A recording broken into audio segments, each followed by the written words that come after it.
A cold breeze brushed across the open walkway outside the audition venue as thousands gathered, carrying dreams, hopes, and fears in their trembling hands. Among them stood a thin Filipino boy, no older than 14, clutching an old, fading guitar whose strings had clearly survived more stories than most people inside. His name was Elijah, though most people in his small village called him Eli. His clothes were simple, worn and slightly oversized, and his slippers looked as if they had walked too many miles on rocky ground. Yet in his eyes, there was a strange mixture of innocence and determination, the kind of expression found only in children who have known struggle yet refuse to surrender the dreams.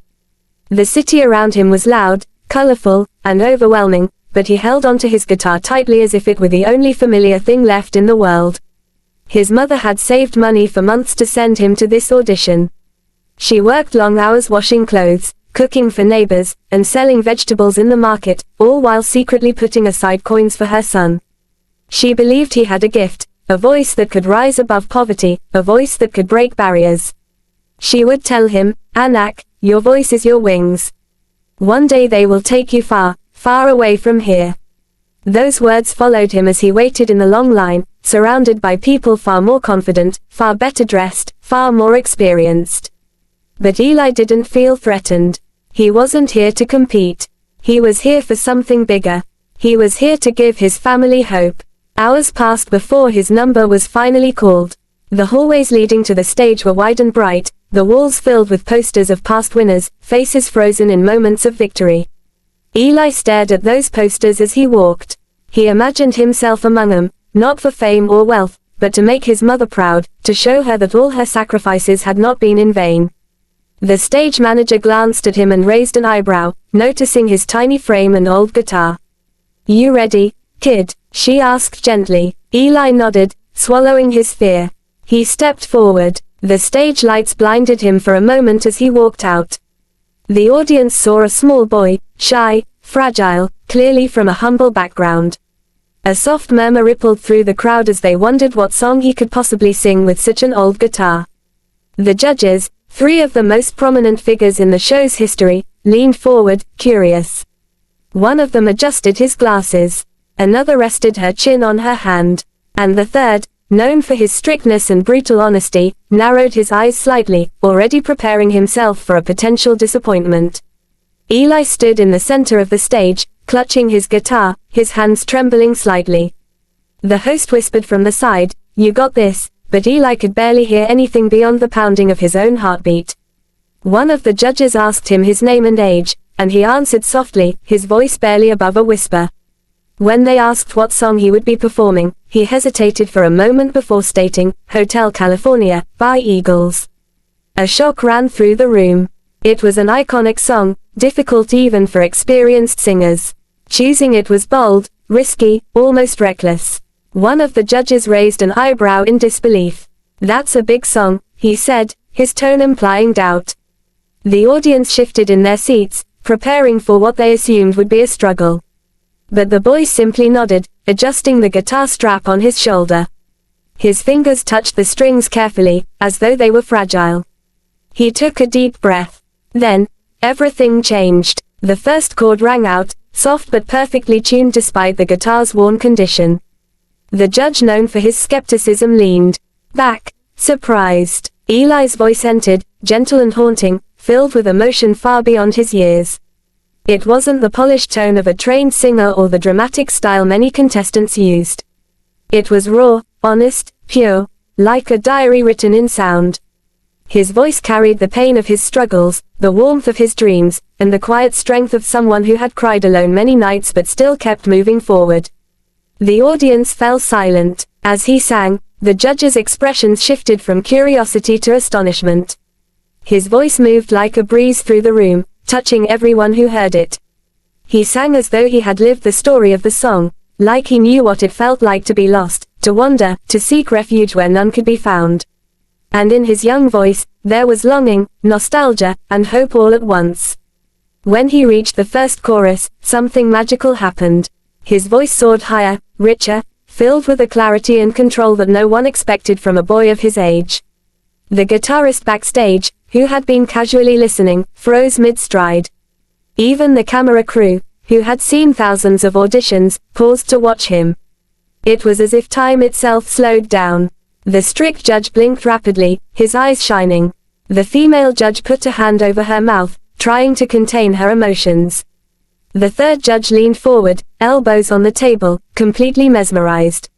Eli poured everything he had into the song. Every struggle, every dream, every sleepless night, every memory of his mother working under the sun or in the rain. He poured the weight of poverty, the sting of hunger, the strength of love, the beauty of sacrifice. And the audience felt it all. Halfway through the performance, something happened that rarely occurs during auditions. The crowd began to sway gently, some wiping tears from their cheeks. It wasn't the song, it was the soul he put into it. It was as if his voice carried the heartbeat of every child who had ever struggled, every family who had ever hoped, every dreamer who had ever felt too small for the world. As he approached the final chorus, his voice grew more powerful, confident, almost otherworldly. The strict judge shook his head slowly, unable to believe what he was hearing. The female judge had tears streaming down her face. She wasn't simply touched, she was moved to the core. When Eli strummed the final notes, a deep silence filled the auditorium, an intense, emotional silence that no applause could immediately break. The audience stared at him, stunned, as the last vibrations of his guitar faded gently into the air. Then, suddenly, the entire room erupted. The crowd rose to their feet in a thunderous standing ovation that shook the building. People cheered, clapped, whistled, shouted his name. Eli stood frozen, shocked, overwhelmed by the magnitude of the reaction. Tears welled in his eyes, but he quickly wiped them away with the back of his hand. The judges were all on their feet, applauding him. The strict one, who rarely showed emotion, blinked away tears. The female judge was openly crying, her shoulders trembling. The third judge simply stared at the boy with awe, unable to form words. After nearly a full minute of applause, the judges finally sat down, still stunned. The female judge was the first to speak. She took a deep breath, her voice trembling. She told Eli that his performance wasn't just beautiful, it was healing. She said his voice held something she couldn't explain, something spiritual, something that touched the heart in a way she had never experienced before. The strict judge cleared his throat, struggling to speak. He admitted that when Eli walked on stage, he hadn't expected much. He thought the boy was too young, too inexperienced, too fragile. But the moment the boy started singing, he realized he had been wrong, very wrong. He called the performance a miracle, something rare, something unforgettable. Then, in a voice filled with respect, he told the boy, "You're not just talented, you're chosen." The third judge, who had been quiet, finally looked at the golden buzzer in front of him. The crowd sensed what might happen and erupted into screams even before he touched it. The judge turned to Eli, his voice breaking, and said, "You didn't just sing that song, you lived it. And for that, you deserve the moment of your life." With tears in his eyes, he raised his hand and slammed the golden buzzer. Instantly, confetti exploded from above. The music swelled. The crowd went wild. Eli covered his mouth with his hands, disbelief flooding his face. He looked up as golden confetti rained down on him like blessings from the sky. He looked out toward the audience, then up into the lights, as though searching for someone above. Backstage, his mother watched on the small monitor, tears streaming uncontrollably. When the host rushed to bring her out, she stumbled forward, sobbing freely, overwhelmed with pride. She ran to the stage as the confetti continued to fall. Eli dropped his guitar and ran to her, hugging her tightly. The audience melted at the sight, many crying as they witnessed the boy and his mother clasping each other in pure, raw emotion. The judges stood again, applauding through their tears. The strict judge wiped his face openly, something the audience had almost never seen before. The host placed a hand on Eli's back, helping him steady himself as the moment grew even more emotional. Eli's mother whispered into his ear, "I told you, Anak, your voice is your wings. And now look at you, you are flying." The boy cried freely in her arms, overwhelmed, stunned, grateful. It was the moment he had dreamed of since he first whispered songs into the quiet corners of his small village. It was the moment that would change everything. The backstage interviews showed judges still emotional, still struggling to explain what they had witnessed. The strict judge admitted he had been shaken by the boy's talent. The female judge said she had cried for reasons she couldn't fully explain. She felt his voice in her soul, she said, like a message from someone watching over him.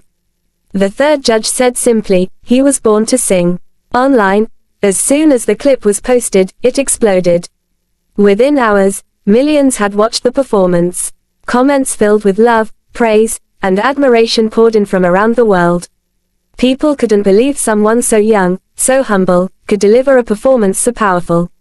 Fans created edits, reaction videos, compilations, and tributes. Musicians tried covering his version of the song, only to realize they couldn't capture the same emotion, the same magic. And while the world celebrated him, Eli stayed grounded. He returned home between filming sessions, hugging his neighbors, greeting children who looked up to him, sharing stories with the people who had believed in him from the beginning. He practiced every day, not because he wanted fame, but because music had been his lifeline through the darkest days. As the competition progressed, Eli continued to astonish the judges and the audience. Each performance carried the same heart, the same sincerity, the same soul that had earned him the golden buzzer. With each song, he told a story, not with theatrics or flashy high notes, but with emotion that felt real, lived, and honest. Many contestants were talented, some were incredible, but none had the raw emotional power Eli brought. He was unique, not because of his age, but because of the depth of feeling in his voice. He seemed to sing from a place deep inside, a place shaped by hardship, love, and hope. As the competition neared its end, whispers began, he's going to win. But Eli didn't let it get to him. He continued focusing on improving, staying humble, staying grateful. On the night of the finals, the hosts introduced him as the contestant who had touched millions, the boy whose voice had captured hearts around the world. He performed a song dedicated to his mother, singing with such passion that even the stage lights seemed to glow warmer. His mother watched from the front row, her hands clasped together, tears glistening in her eyes. The audience was moved beyond words. Some cried openly. The judges gave him a standing ovation once again. And when the final votes were tallied, the winner was announced. It was Eli. The confetti burst again, louder and brighter than before. The audience erupted into cheers. The hosts embraced him. His mother rushed onto the stage, sobbing. The judges congratulated him, shaking his hand, hugging him, praising him endlessly. It was more than a victory. It was a transformation, not just for him, but for his entire family. The prize money allowed him to move to a safer place. His mother no longer had to work multiple exhausting jobs. Eli continued to pursue music, recording songs, performing at concerts, inspiring millions. And as he stood on stage during the final moments of the season, microphone trembling in his hand, he smiled softly and whispered to himself the words his mother always told him, "Your voice is your wings." Then, looking out at the sea of cheering fans, he understood at last, he was finally flying.